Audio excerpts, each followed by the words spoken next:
how modeling agencies actually work.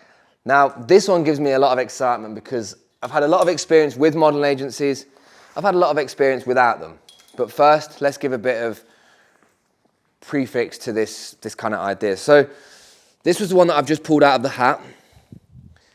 And what I want to get into is to just break it down. So if you are a Depop brand, if you are an online store, maybe you're even a market stand and you just want some cool photos of some models wearing your clothes, you might choose a modeling agency. It's the equivalent of making content on the internet, but then being like, I'd rather just have paid adverts so that I could have a constant feed of people.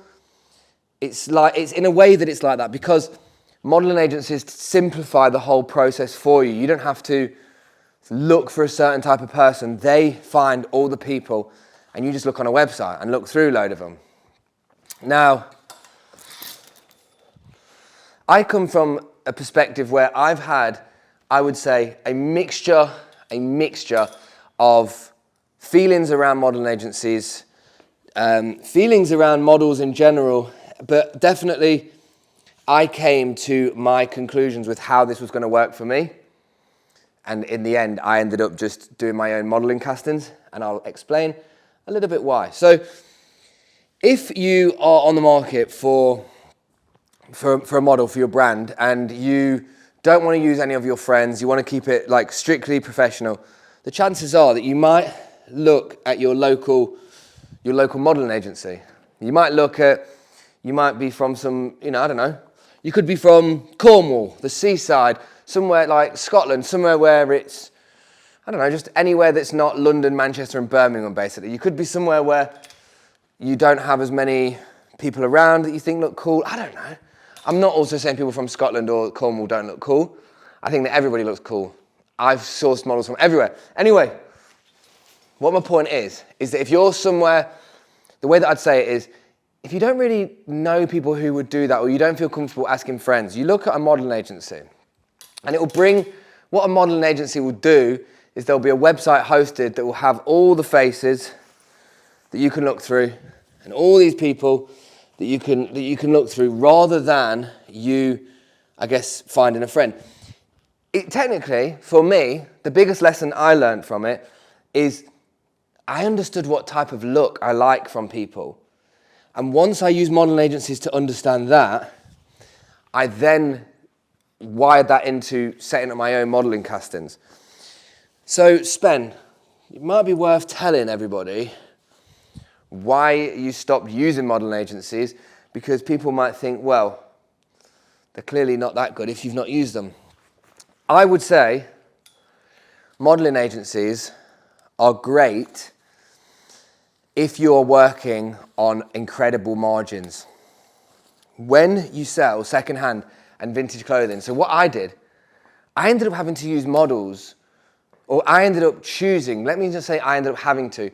It was a total aesthetic choice. I knew that people wearing the clothes would look way better than people not wearing the clothes, as in people just being on flat lays. I knew that that was going to be a better look.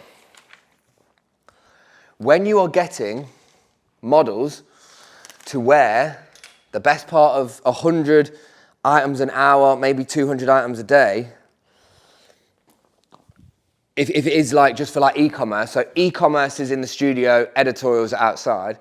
If you're doing it for somebody who, like you've got a model inside, the reality is that models on modeling agencies have had a lot of experience with editorials and companies that will basically pay a lot for a model to probably not wear that many items. So I always found that people that I sourced through modeling agencies, they were always so nice. 90% of them were really nice. A couple of them were arseholes, but that's life, I think. I don't think you're going to say that everybody's a nice person. Otherwise, people probably get annoyed by you, wouldn't they? But no, as a rule of thumb, like there was a few people that weren't great, and there was a lot of people that were. There was a few people that let it down for the side. But what I'm going to get to is that these models have an experience of working with companies where they model a lot less items, they have to do a lot less, and to come into a space like a vintage and second-hand company where you turn around and you go, yeah, we're doing this whole rail of clothing today. Unfortunately for the people who model, they have a perspective where they've worked a lot less for a lot more, and they don't want to technically do it. So let's actually talk about how modeling agencies work, okay? So you go on a website for a modeling agency. Typically, what they'll have on the website is they'll have a few breakdowns. So they will have new faces, they will have what's called development, and they might have a few other categories. What new is obviously, as it says, new people. Development, I believe, is people who, new faces might be above development. Development might be people who are in like their project stage, where you got to think the people on the agencies might have never even had a photo shoot before. I used models that had never done a shoot before. Like, to me, that's crazy. But let's keep to the point. So how modeling agencies work is they have their new faces, they have their development, and they have these options. Now, you essentially look on these websites and you go, okay, I like the look of that guy, I like the look of that girl, I think they would look cool together, I think that guy would look cool wearing some sportswear, that woman will look cool wearing Stone Island, whatever your preference is, these are the conversations that you'll be having when you're going on a modeling agency website. These are the sort of things you'll be saying to yourself as you're looking at the model. You'll be simultaneously having the conversation about, like, picturing all these people. So then, you find the person you like, you send the agency a message. Now, what it has to be understood about modeling agencies is that the price is not so light on the ground. Now, it can change. I mean, this was one reason that I even started a modeling agency. So I just want to say, with my white flag, I don't hate you modeling agencies. I've said modeling so many times. I don't hate you. I don't dislike you, but I do think that the business model of a modeling agency is very implausible outside of very high-end designer brands or fast fashion, where people can afford to spend a lot more on a model because they have 20,000 items rather than the other way around, 20,000 individual items. Yeah, God, this guy's yapping. I know, I'm sorry, I'm yapping. So, you find a model you like, and you go, yeah, I like this one, I like this one, I like this one. Most of them will have an agent, so that's somebody who's there to actually look after their books, their calendars, basically their whole system, and they will be able to give you basically an understanding of what their availability will be and what their price will be. Now, it's kind of an obvious one, and this point makes the most sense to me. The more a model is in demand, the higher the price will be for that model. You have the option to book models for half days and full days from most modeling agencies. And if you're going to one of the big London agencies, for somebody who has never modeled before, you will be looking between 150 to 200 pounds for a half day, so 4 hours, and anywhere between 300 and 600 pounds for a full day, which is 7 to 8 hours. A lot of the fee and the cost is relative to what you sell. If you're a Stone Island seller and you want to make the sickest advert for a Facebook ad, and you get 2 models from a really high-end agency and you spend £1,200, that might be just all the money you make from like 2 or 3 of the jackets. When you deal with like second-hand and vintage, if the average item sells for like £15 and you have models that are costing like £1,000 for the day, which by the way, I did, then that money is just getting shaved off like constantly. However, there is an argument that would say, would they sell as well if they weren't on those models? And it's tomato, tomato. That can't be even compared anymore. It can't even be like a comparison you can do.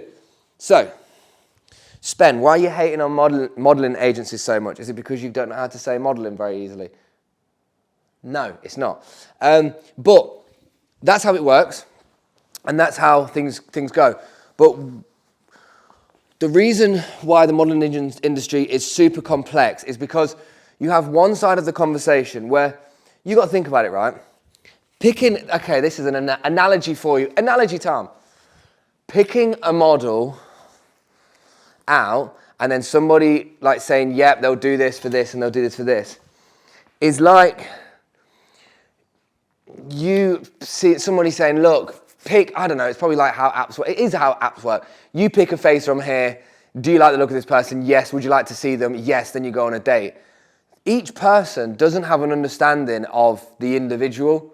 So you don't have anything behind you that goes, oh, this is Jake. He likes this sort of stuff. He's quite cool. He's, I've seen his mannerisms. You just got photos of him looking like as sharp as possible, which helps for the modeling side. But for me, one of the things I found that was the biggest frictional point with modeling agencies was that the communication that an agency has with a model before the model comes to the job feels like there's, I don't know, just like something between that causes a bit of friction.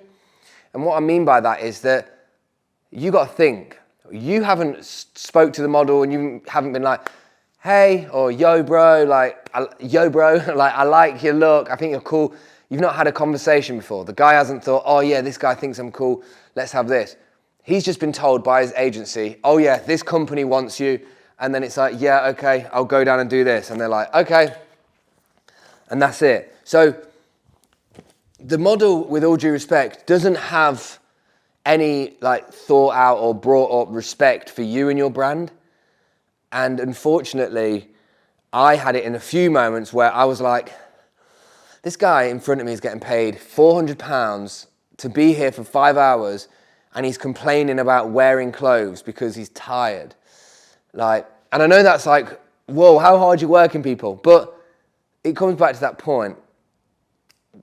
Sourcing models for a job like this needs communication to the model to understand what it is that's being done.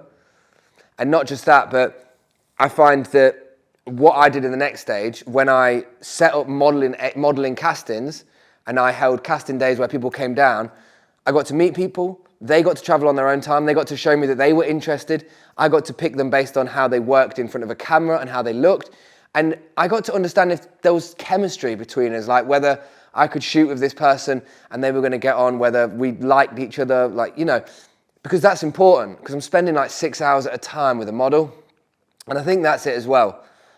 Modeling agencies are not for the faint-hearted if you are going to get upset that a model doesn't love your brand. He is just, he, she, he, who, or them, whatever pronoun, is the person that's just been told to come here to a shoot. So there's nothing, I'm not firing shots as such. I don't think I'm actually firing any shots, actually, at the modeling agency, because what I will say is it served me incredibly well. I always just stop to chat. It served me incredibly well at what I did for the longest amount of time, and helped me essentially understand that I don't want to use modeling agencies anymore.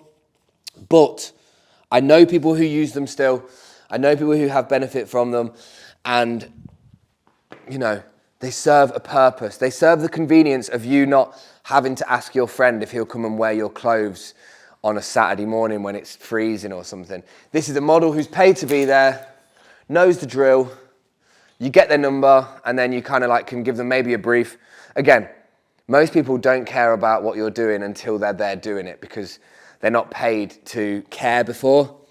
I definitely had that with a few people before where I got excited to tell models before about a job and then they'd be like, yeah, I'll see you tomorrow when the pay starts. So it's fair enough. Bit of a tangent on this one, but I think I got the gist of it. So you don't like modeling agencies? No, it's not what I said. What I said is that modeling agencies are a good stepping stone. I think that if you are a brand and you're serious about setting up a brand, models on agencies, you will find some incredibly cool looking people and you'll be able to build that aesthetic you want, where maybe it's the aesthetic from your mood boards you created for your brand or just in general. However, the real shots come from the real people that you either find on the streets by scouting yourself or hosting casting days or using friends and building a rapport. You've got to like the person you're shooting, you've got to get on with them, that you've got to be convicted that they look good in what you're selling, and you've got to create some energy together. Because if you do that, then it will all make sense. So I hope this one's found you well. Lots of love to all the agencies out there, and be thankful that I didn't bring up some stories of where modelling agencies have done me dirty before, because I'm not going to fire them shots. But I could, but I'm not going to. I should be shooting some more items. But yeah, big up guys. Hope you're all well.